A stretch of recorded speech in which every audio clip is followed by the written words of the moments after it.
bénéficier des 1,8 milliard du plan pour le tourisme? Oui ou non? Parce que si c'est oui, alors il faut que cet argent soit conditionné au maintien de votre emploi.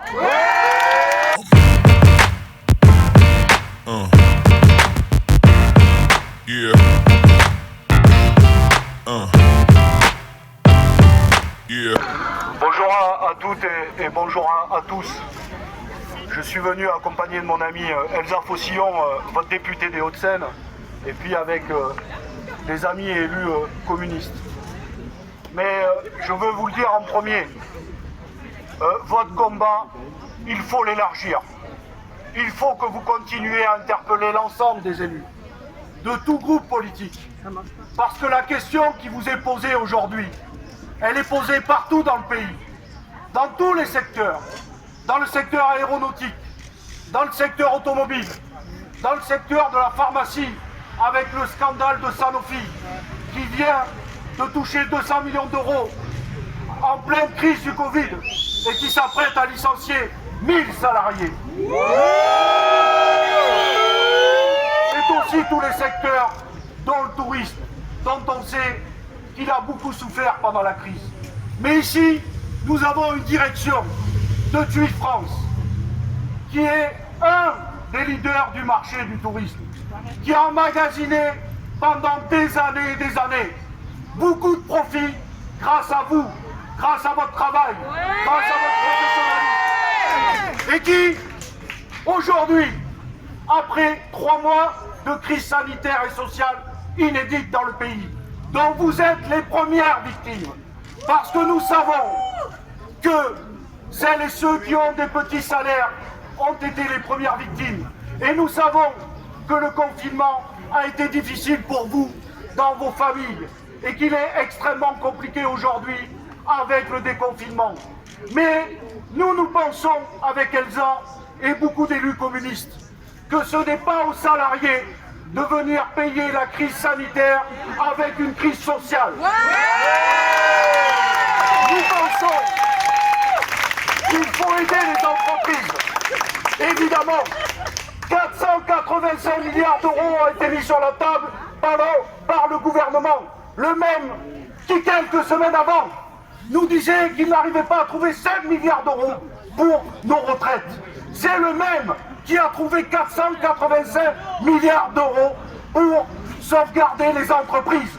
Mais aujourd'hui, qu'est-ce qui se passe depuis le déconfinement? Partout, tous les grands groupes sont en train de dire, avec cet argent, nous allons supprimer des milliers, des dizaines de milliers, voire des millions d'emplois dans ce pays. Eh bien nous disons que ça, ce n'est pas possible. Oui, il faut aider les entreprises. Mais alors, il faut conditionner ces aides à des critères d'emploi et environnementaux pour relancer la machine. Parce qu'une entreprise comme TUI France, qui a bénéficié de dizaines de millions d'euros de CICE pendant 6 ans, qui vient, nous l'avons appris la semaine dernière à Bercy, de toucher 1,8 milliard de PGE de la maison mère en Allemagne, dont 100 millions d'euros rien que pour la filière française. Et encore, j'ai reposé la question à Bruno Le Maire. Est-ce que TUI France va bénéficier des 1,8 milliard du plan pour le tourisme? Oui ou non? Parce que si c'est oui, alors il faut que cet argent soit conditionné au maintien de votre emploi.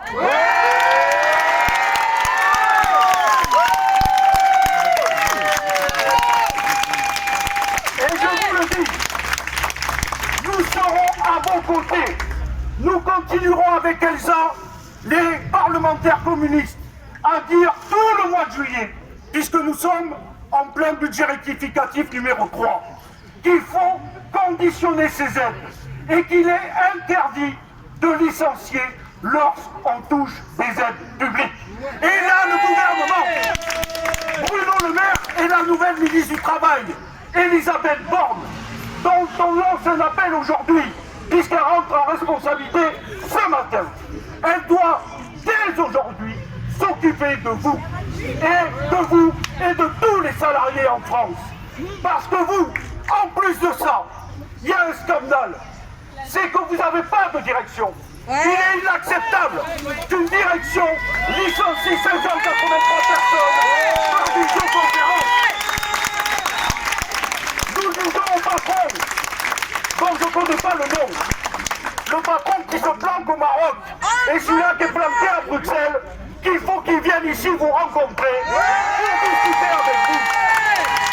Et on va continuer avec tous les syndicalistes. Dès cet après-midi, je vais interpeller Madame Borne pour lui dire qu'elle vous reçoive. Et qu'elle ouvre le ministère aux salariés en lutte. Voilà, c'est un monde de solidarité, c'est un monde de fraternité, mais c'est surtout un monde de vous dire qu'il y a des élus politiques qui ne renoncent pas devant le pouvoir économique. Nous vous accompagnerons jusqu'à la fin. Bon courage, solidarité.